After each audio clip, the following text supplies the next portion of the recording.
Assalamualaikum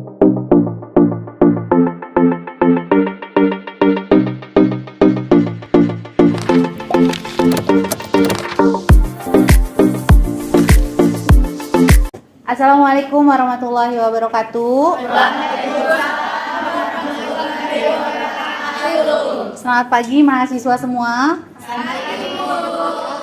Sesuai dengan jadwal mata kuliah pada hari ini, ya, terjadwal mata kuliah keperawatan anak 2 dan Ibu akan mengajarkan materi tentang gangguan pada kardiovaskuler anak, ya. Dan kalau kita lihat di sini berdasarkan rancangan pembelajaran semester yang sudah dijelaskan di awal, ya, di awal semester.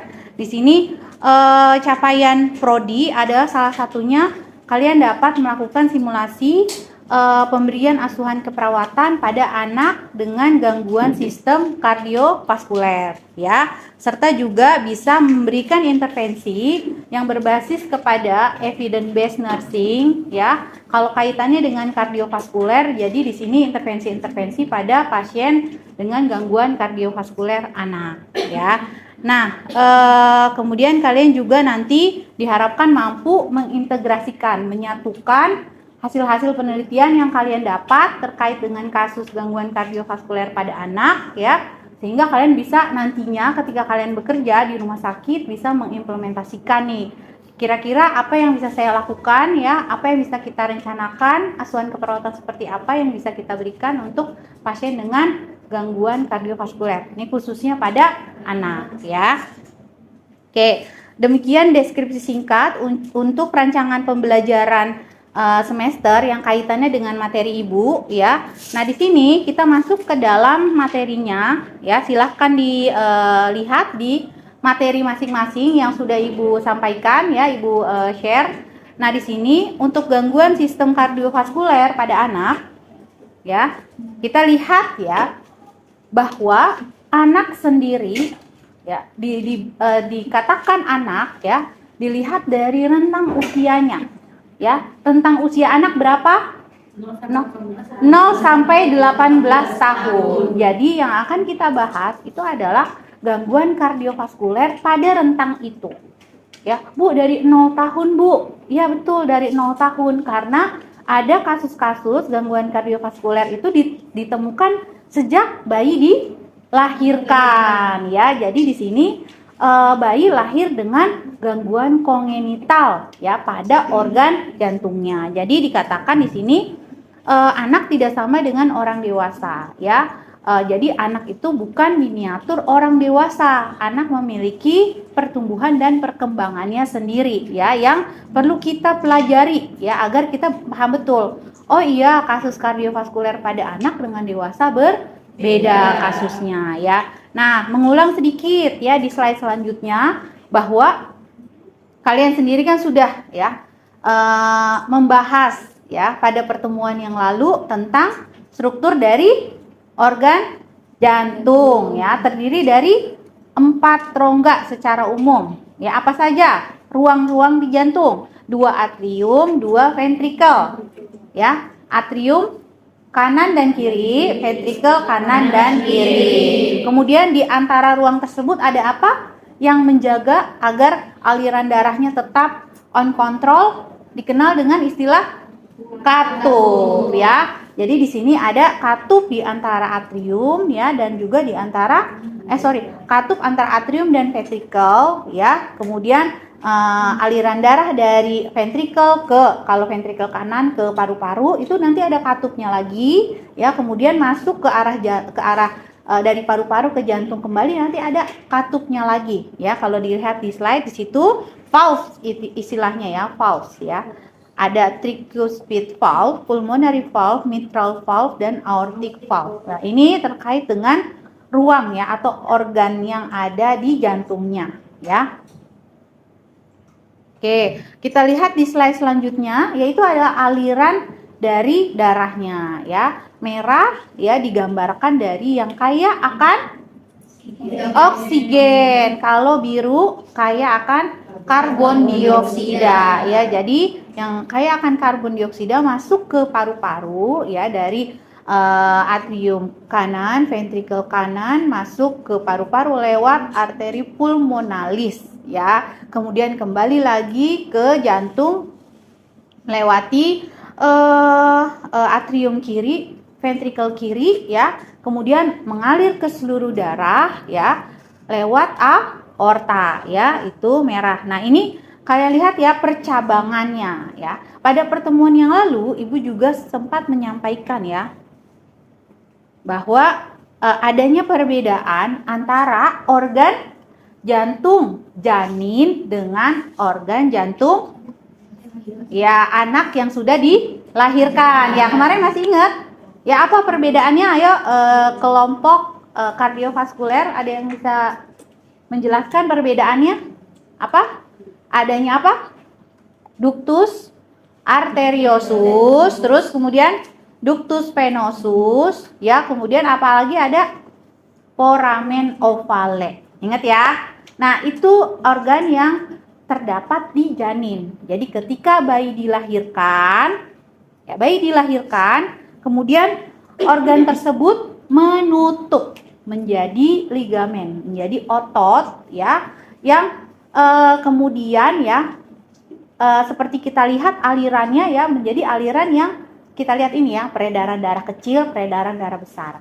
Ya, nanti kita bahas setelah kita secara umum mempelajari tentang gangguannya dulu. Nah, di sini di slide heart disease in children ya. Jadi kalau kita pelajari lebih lanjut tentang gangguan kardiovaskuler pada anak ya, itu ada yang bersifat kongenital ya atau diderita, dialami sejak bayi dilahirkan. Artinya bawaan sejak lahir ya, dikenal dengan istilah penyakit jantung bawaan ya. Nah, yang satu lagi itu adalah ya istilah dikenal acute heart disease. Acute heart disease itu gangguan kardiovaskuler yang didapat ya secara akut ya atau saat anak bertumbuh gitu ya, dan ini bisa karena manifestasi atau komplikasi lain dari infeksi yang ada gitu ya. Jadi di sini kasus-kasusnya kalau kita lihat untuk congenital heart disease atau PJB ya ada dua jenisnya, yang bersifat sianotik dan asianotik. Nah, sekarang Ibu mau tanya dulu ya. Sianotik apa? Sianotik. Ayo. Oh, pasiennya sianosis gitu kan, kita kadang suka bilang ya. Apa itu? Biru. Biru itu bisa penyebabnya karena apa? Kalau kita mengalami biru, kekurangan oksigen atau misalnya kita lagi kedinginan ya. Jadi ada beberapa penyebab ya dari sianotik. Nah, kalau pada PJB dikenal dengan istilahnya sianotik sentral ya. Jadi sianotik karena oksigennya yang kurang ya, yang disebabkan karena yang masalahnya ada pada kandungan oksigen ya. Salah satunya di sini masalah pada kardiovaskulernya ya. Jadi kandungan oksigennya rendah ya. Nanti kita pelajari kenapa bisa rendah ya, dan akhirnya muncullah kebiruan ya. Sianotik primer ya, tadi yang Ibu bilang kan sianotik sentral ya, itu ditandai dengan adanya kebiruan yang tidak hanya pada badan ya. Kalau kita biasa birunya di badan ya, area-area tertentu ya kan, yang kekurangan oksigen. Nah, di sini yang birunya itu ada area mukosa dan lidah ya. Jadi kalau pasiennya mukosa dan lidahnya itu biru, itu kita arahkan indikasi dari sianosis sentral. Jadi sentral, namanya sentral itu apa? Pusat. Jadi pusatnya yang bermasalah. Ya, bukan karena dia kedinginan, bukan karena dia kekurangan oksigen di area lain. Ya, tapi pada sentral pemompa darah. Gitu ya. Yaitu area sistem respirasi dan kardionya ya, sistem kardionya ini jantungnya yang bermasalah ya. Kalau asianotik, jadi PJB itu tidak selalu biru. Ada PJB yang tidak menimbulkan ya sianotik sentral ya, tapi tetap aja namanya penyakit jantung ya tetap ada manifestasi nantinya ya, komplikasi yang berbahaya bagi tumbuh kembang si anak ya. Nah, selanjutnya yang dikenal dengan gangguan kardiovaskuler acute heart disease ya, di sini karena infeksi ya mikroorganisme lainnya yang akhirnya jantung deh yang kena dampaknya gitu kan. Ini contohnya apa? Demam rematik. Ya, jadi demam rematik itu tidak menyerang jantung, sesungguhnya tidak menyerang jantung. Ya, tapi dia ada bakteri yang menyerang ya. Salah satu organ yang terimbas adalah jantung. Ya, ada di situ organ-organ lain seperti kulit, ya, sendi, ya, saraf juga yang terkena. Dan salah satunya jantung. Kenapa jantung jadi sorotan? Karena dia akan menimbulkan kefatalan, ya kan? Nah, fungsi dari jantung apa? Memompa darah. Jadi kalau misalnya jantungnya tidak dapat bekerja, dampaknya darah tidak dipompa. Ya, jadi kebutuhan darah di organ-organ menjadi berkurang ya. Jadi tidak adekuat ya. Ini bisa menimbulkan kekurangan darah ya, hipovolemia ya kan, bisa mengarah kepada shock ya, kekurangan darah ya, hipovolemia gitu kan ya, hipoksia gitu kan. Ini di sini masalah kaitannya dengan kadar dari ini ya, oksigennya ya. Kemudian ada Kawasaki juga ya, dan masalah-masalah lainnya yang kaitannya dengan ginjal ya. Talasemia itu pada gangguan hematologi ya, ternyata juga berdampak pada jantung ya. Talasemia adalah kekurangan Hb ya, karena rantai Hb-nya rendah, otomatis quantity dari sel darah merah juga rendah. Yang tubuh tangkap adalah kekurangan oksigen karena Hb-nya rendah. Hb mengikat oksigen, paham gak maksudnya? Makanya jantung membaca tanda itu dengan memompa darah menjadi lebih banyak gitu ya. Kalau kerjanya terus-menerus diforsir gimana kalian? Akan menjadi kelelahan ya, ototnya lelah. Nanti lama-lama kalau dia capek berhenti ya, henti jantung ya. Oke, kita masuk ke kongenital dulu ya. Mungkin bahasan kita pada hari ini hanya sampai ke congenital heart disease. Nanti kita akan lanjutkan di pertemuan selanjutnya ya. Untuk insiden dari congenital heart disease ya, kejadiannya sebenarnya dikatakan ada ya, dan persentasenya cukup rendah ya, sekitar 1%-an. Ya, tapi di sini kita tidak bisa mengenyampingkan ya, oh kecil gitu kan ya, nggak terlalu banyak kejadiannya. Di sini masalahnya adalah hidup manusia ya kan, tetap aja secara manusiawi harus kita tolong. Ini bagian dari humanity kita, rasa kemanusiaan kita gitu kan ya. Nah, kalau misalnya ada kasus seperti ini, gimana caranya supaya tetap kualitas hidup si anak tetap baik ya kan? Nah, oke. Nah, klasifikasi dari PJB ya, di sini ada classification of CHD ya, cardiovascular heart disease, congenital heart disease. Nah, di sini ada yang kita bisa baca ya, penyakit-penyakit ya, contoh-contoh penyakitnya ya, kasus-kasusnya ya. Ada yang asianotik dan cyanotic ya.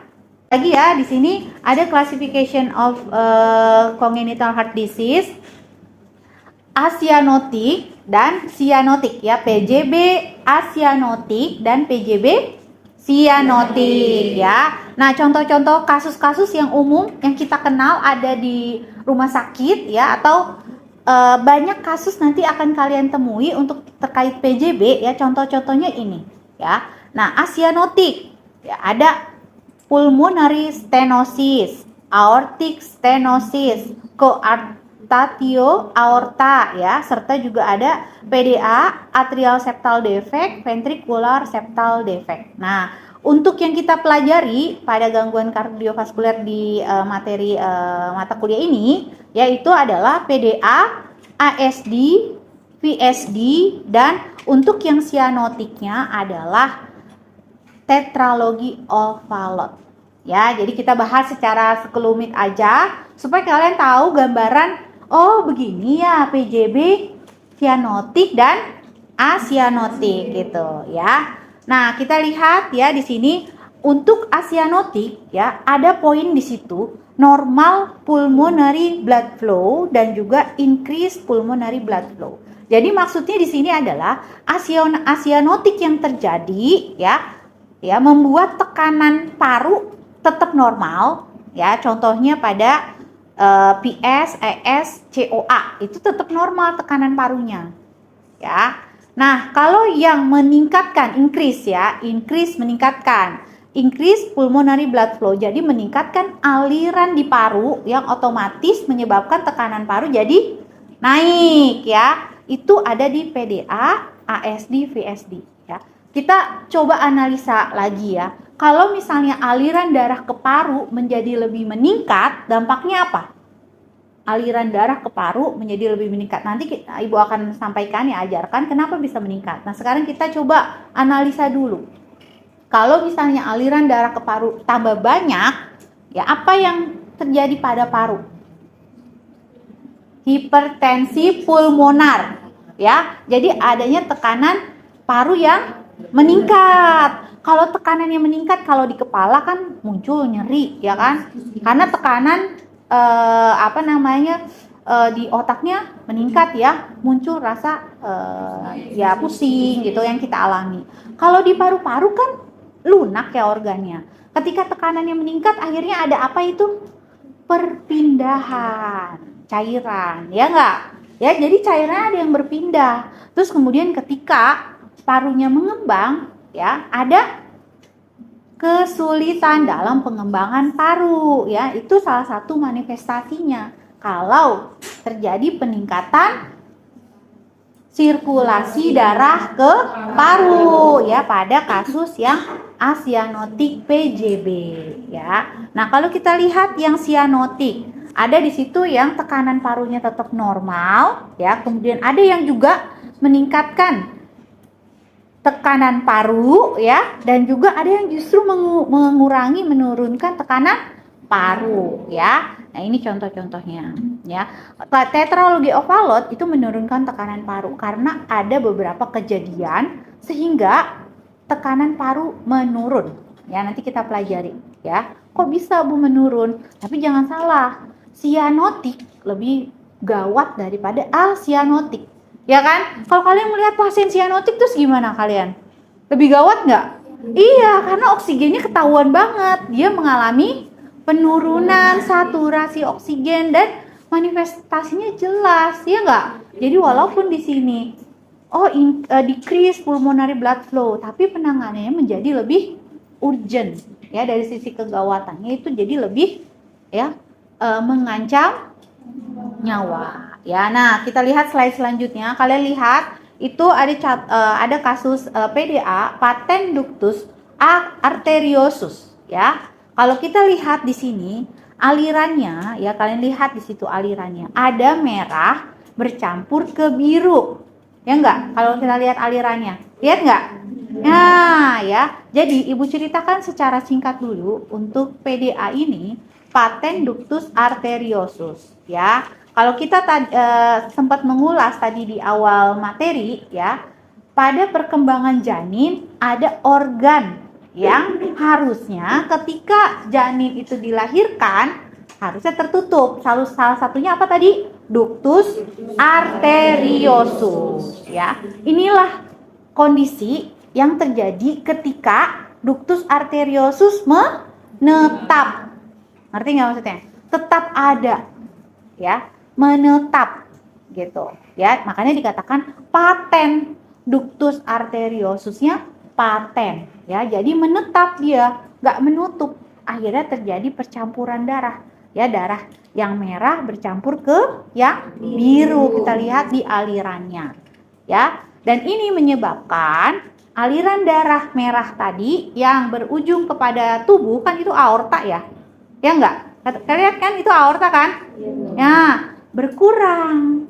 Yang harusnya ke seluruh tubuh 100 anggap ya.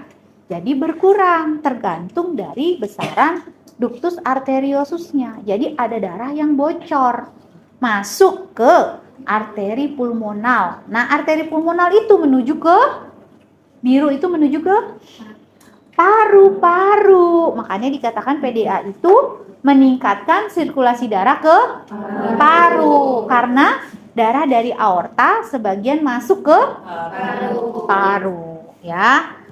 Nah, kita lihat yang slide selanjutnya, ASD, ya. Adanya defek atrium septal defect, adanya defek pada septum atrium, ya. Jadi di antara atrium kanan dan kiri ada defek. Istilah yang kita kenal dengan defek itu adalah lubang. Yang harusnya sekat antara atrium itu adalah sekat yang sempurna, penutupannya sempurna. Paham nggak maksudnya? Ya, karena ada lubang, akhirnya harus ada yang bocor, ya. Jadilah di sini darah yang merah bercampur ke biru, ya. Makanya di sini meningkatkan sirkulasi darah lagi ke paru karena yang merah masuk ke biru. Yang biru atrium kanan, ventrikel kanan masuk ke arteri pulmonal menuju paru-paru, ya. Jadi sirkulasi darah ke paru bertambah, ya. Oke, lanjut ya. VSD, ventricle septum defect, ya. Jadi ada defek di antara sekat ventricle. Nih kalau kalian lihat merah ke biru, tapi di slide area ventricle, ya kan?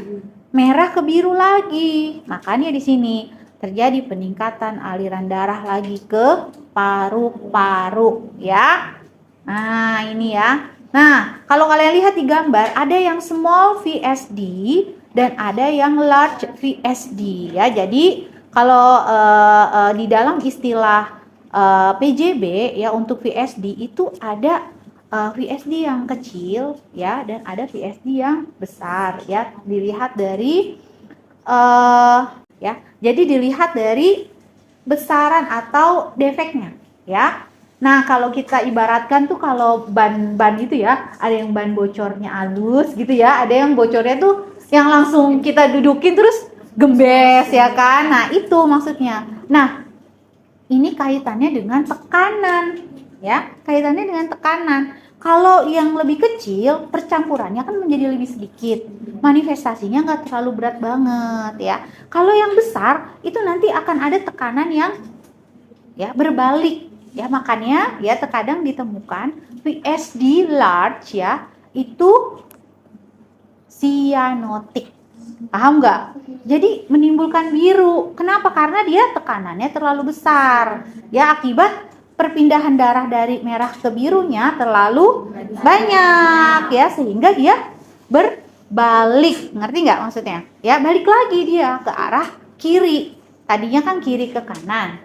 Kemudian berbalik ke kanan, kanan ke kiri. Kenapa? Karena terlalu banyak aliran yang bocor, aliran yang masuk, ya, sehingga berbalik lagi. Sehingga dia cenderung, ya, manifestasinya itu ditemukan ternyata cyanotic walaupun dia, ya, VSD, ya. Oke. Selanjutnya untuk materi kita yang terakhir adalah untuk PJB, ya. PJB itu adalah tetralogi Ophalot. Ya, di dalam tetralogi Ophalot, ya, kalian bisa lihat di sini syndrome consists of 4 item. Ya, jadi sindrom yang terdiri dari 4 gejala. Ya, gejalanya apa aja? Ternyata di dalam tetralogi Ophalot itu ada VSD juga. Ya, kemudian ada juga pulmonary stenosis. Pulmonary stenosis itu, ya, kalian lihat di gambar PA, ya. Seperti menyempit, ya enggak gambarnya? Ya kan? Ya, karena dia stenosis, ya. Stenosis itu artinya istilahnya menyempit, ya. Kemudian ada aortic overriding. Ya, aortic overriding itu kalian lihat posisi aortanya, ya. Aortanya itu mengikuti VSD, jadi dekat dengan lubang, ya. Sehingga nanti ketika ada aliran darah yang bercampur, ya, ini mempengaruhi aliran darah yang masuk ke aorta. Ya, makanya kalau lihat di gambar aorta, gambarnya warnanya nggak merah ya, tapi agak ke ungu-ungu pink gitu ya. Ini kita visualisasikan sebagai darah yang udah bercampur ya. Nah, terakhir itu ada itemnya atau gejalanya itu atau masalahnya adalah right ventricular hypertrophy. Jadi penebalan pada otot dinding ventricle kanan ya, RV ya. Jadi RV-nya right ventricle, otot-ototnya menebal sehingga ruangnya menjadi sempit untuk ventricle kanan. Gitu ya. Ventricle kanan yang menyempit, adanya VSD, aorta yang mengarah kepada VSD dan stenosis ya. Jadi tersumbatnya arteri pulmonal ya. Sehingga di sini menyebabkan aliran darah pada pasien TOF adalah sianotik atau kanan ke kiri. Ya, jadi biru yang bercampur merah. Gitu. Oke. Ya, ada yang mau ditanyakan? Ibu, saya izin bertanya. Nama saya Risma. Ibu, saya izin bertanya, kalau misalkan bayi itu dengan kasus PJB tapi dia ada sianotik, cara buat itunya gimana? Oke, pertolongan pertamanya ya. Jadi di sini terima kasih ya atas pertanyaannya. Ketika kita temukan ya, atau edukasi yang bisa kita ajarkan ya kepada keluarga ketika penderita PJB itu sendiri mengalami serangan sianotik ya, karena ada beberapa pemicu yang menyebabkan akhirnya bayi tersebut atau anak tersebut mengalami biru ya. Yang bisa kita lakukan ya, bagaimana kita menghentikan aktivitas dulu ya, mendekatkan perifer ke jantung. Jadi kalau misalnya bayinya udah agak besar, diposisiin jongkok ya. Kalau misalnya bayinya masih terlalu kecil ya, kita bisa dekatkan kakinya, lututnya ke dada ya, knee chest ya istilahnya. Jadi kita dekatkan supaya serangan sianotik setidaknya itu bisa kita tolong ya untuk pertolongan pertama tadi gitu ya, sambil kita juga segera ya untuk menuju ke fasilitas kesehatan ya, ke IGD agar diberikan oksigen ya, karena terkait tata laksana PJB itu sendiri melihat dari usia bayinya, kasusnya dulu ya, kegawatan kasusnya. Terus kemudian kalau misalnya pun ada dilakukan pembedahan, dilihat dari berat badan bayinya, usia anaknya gitu ya, karena tidak bisa langsung dilakukan tindakan gitu ya. Oke, baik, dicukupkan saja. Selanjutnya kita akan membahas untuk PJB sendiri ya pada pertemuan ya minggu depan gitu ya. Terima kasih atas atensi dan partisipasi serta keaktifan kalian pada pertemuan kali ini. Ibu tutup saja. Assalamualaikum warahmatullahi wabarakatuh. Waalaikumsalam warahmatullahi wabarakatuh.